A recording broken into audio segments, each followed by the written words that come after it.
Hello, this is Matt on the Moon Lambeau channel, and here is an article from crypto media outlet You Today talking about a Bitcoin supply crisis. And I'll explain what they mean by that, but could this ultimately directly or indirectly lead to an XRP supply crisis? Well, I'll tell you, I will tell you, the way in which they're using supply crisis, I will tell you exactly what I think it's going to look like for XRP. Oh, I'm happy to share that. And it's going to look even more attractive than what a quote-unquote Bitcoin supply crisis looks like. I will paint the picture as to why. It's a fun topic of conversation. But before we go any further, ladies and gentlemen, boys and girls, if you would please, ever so delicately tap the like button. And also, if you are a fan of Ripple and XRP, go ahead and subscribe to the Moon Lambeau channel, because if you do, all of your wildest dreams will come true. Vote for Pedro. So this one's titled PayPal Square Grayscale Pave the Way to Bitcoin Supply Crisis. Analyst Charles Edwards here. So take a look at this. Charles Edwards, founder and CEO of Capriole Investments, a firm tasked with digital assets analysis, revealed the processes that could bring crypto markets to the most massive sell-side liquidity crisis in history. Excuse me. Bitcoin miners are failing to keep up with institution-driven greed. This is an interesting concept. According to estimates shared by Mr. Edwards in his recent Twitter thread, institutions sell more Bitcoins than miners managed to produce in the corresponding period. And so here's a tweet on the screen, and this is where the whole concept of a Bitcoin quote-unquote supply crisis comes into play.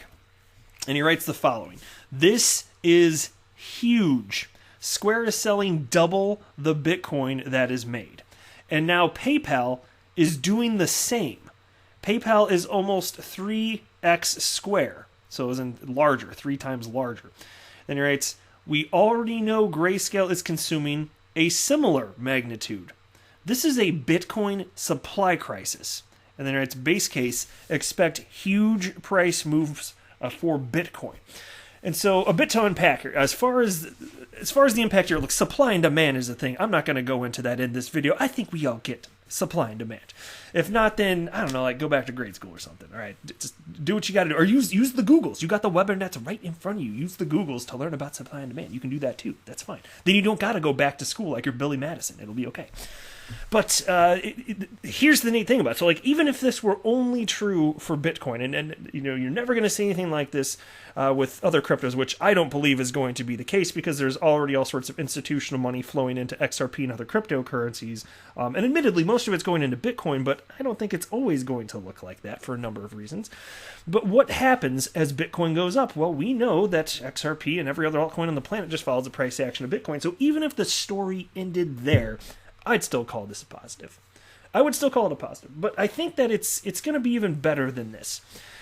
So what is this going to look like for XRP specifically? Here's one piece of it, and not like I'm going to make a completely comprehensive list of all of the reasons that we could have a comparable like supply crisis for XRP, which really, I mean, if that's a crisis, that's a very good crisis to have for us as holders, because again, supply and demand, right? But what's going to happen with XRP? Well, this is where it's to me, it just seems like a matter of fact that utility matters. And look, I don't have a financial background of any kind. I am not offering financial advice, and you should not buy or sell anything because of anything I say or write. But I am happy to share my everyday Joe Schmo opinion here, just as a fun hobby and making YouTube videos. That's all this is, though.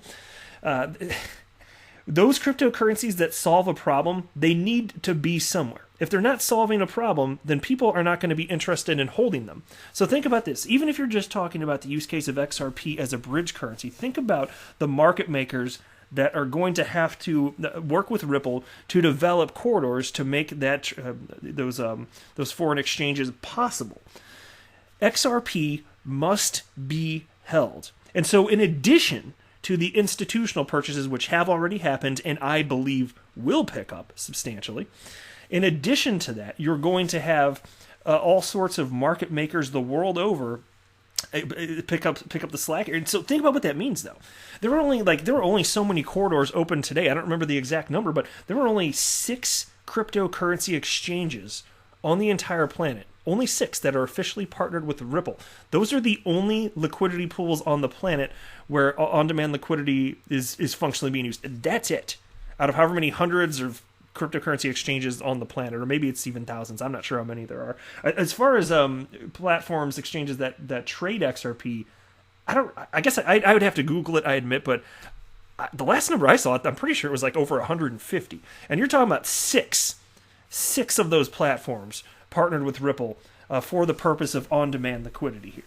But this is the only solution to this train wreck that is the world of global cross-border payment. So as this gets built out, as liquidity increases and the price of XRP rises, you can have more and bigger transactions occur. You need to have a sufficient blend of price and liquidity, and market makers must hold more XRP. And what is that ultimately going to do? We talk about a supply crisis. Holy hell! So you're talking about a world potentially where institutional holders are jumping in. We've already seen on top of that, like MicroStrategy, the most notable example in 2020, jumping in and purchasing, what did they spend? Like $425 million on purchasing Bitcoin. Do we really think that these publicly traded companies are only going to hold one cryptocurrency ever? Because, look, I'm sorry, guys, cryptocurrency is not a one-size-fits-all type of deal here. That's why I've joked in the past. It's like, what's that? You wear a size 13 sneaker? Here's a size 6. Make it work. No, different people want different things for different cryptocurrencies, and different cryptocurrencies have different technical attributes and will become standards for different use cases, and that matter. Like, standards functionally matter. Like, Bitcoin, if anything, is proving that to this point because it doesn't do anything else, but it was the first. And so it's got this whole store of value narrative, and we'll see if it hangs on to that. If it hangs on to it, it's purely because it's the first, because it's definitely not the best. And I want Bitcoin to do well, so understand where I'm coming from. I'm just being a realist about all of this here, right? So I'm just saying, with the amount of utility that you can truly you can truly see unfold with XRP, it's nowhere close. It's just leagues beyond what you're going to see with Bitcoin specifically. Doesn't that functionally matter, right? And so that's why when you're talking about this whole concept of supply crisis, okay, it sounds a little dramatic, but I get it. Like, that's true, and this could just be the beginning. Like, who knows how many other additional entities are going to jump on board and just start selling it like crazy. One thing, actually, I'm glad I didn't forget this. It just popped in my head. There were a couple people, and I've kind of brought this point up too. Like, here's the actual thread from Charles Edwards in the Twitters. I'm not actually going to run through it, but there were a couple people that were debating back and forth a number of different points. But one of the things that one of them brought up was this concern about PayPal actually owning, the actual crypto that they're selling, like on a one-to-one basis. You know, if they're selling 1,000 Bitcoins, did they have 1,000 Bitcoin in the first place? You know, because these are massive purchases, obviously. And so the thing is, as far as they're going, I haven't seen anything, to really like make me believe that they are or aren't. But it's just, that's what bothers me. Like, why isn't there some sort of claim, or did I just miss it? I haven't seen anything from PayPal saying, here's our Bitcoin holdings. Like, I mean, I guess I missed it, but like, I have Googled it, and maybe it's just the case where it's hard to find if that information is public. In which case, just let me know, because I'll be happy to share it on the channel. But as long as it's backed on a one-to-one basis, that's where you're going to get the quote unquote like supply crisis type of situation, and you have more of like a supply shock. But if it's not even being held, then there's a bunch of people putting their actual funds into like ridiculous fake internet money. If that's the case, if they're just calling it Bitcoin and it's not, that would be disturbing. And so again, I'm not saying that's the case. I'm just saying that I would feel more comfortable if there were proof of the holdings put forth. You know, that would definitely make me feel a whole lot better. But in the end, I think it's you're just going to continue to see this expand. And so take a look at this. They have this little subheading here: institutions go all in on crypto. Should this activity remain so aggressive, it may bring Bitcoin to a supply crisis, Mr. Edwards concludes. In a nutshell, there will be no more Bitcoins in circulation to sell. Q3 2020 was a crucial period in terms of Bitcoin adoption by corporations. A seasoned Bitcoin proponent, Rodolfo Novak, who goes by @NVK on Twitter, launched the Bitcoin Treasuries project to track corporate-driven activity on the Bitcoin scene. According to this resource, corporations own 811,233 Bitcoins, or 3.86% of its total supply. Bitcoin is not the only digital asset that attracts the attention of giants. For instance, Grayscale reported that its Ethereum Ethereum Trust surpassed $1 billion in volume on November 6th.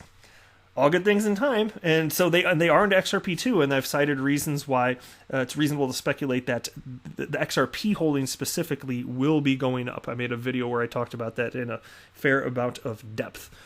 So I'm just telling you. And then you think about what like MicroStrategy CEO Michael Saylor said. He's like, okay, there's however many numbers of billionaires. I can't remember what the number is now. Maybe is it hundreds? Is it thousands? I legitimately can't remember off the top of my head. I cited it on the channel in the past, whatever the number is. It's a lot. It's a fair bit of, and so he made the point. He's like, if you get 10 of those billionaires to each put in $1 billion, it'll be insane what happens in terms of price action for Bitcoin. And what will that do to the whole asset class? It's going to put a spotlight on everything, including XRP. Rising tide lifts all boats, as they say, right?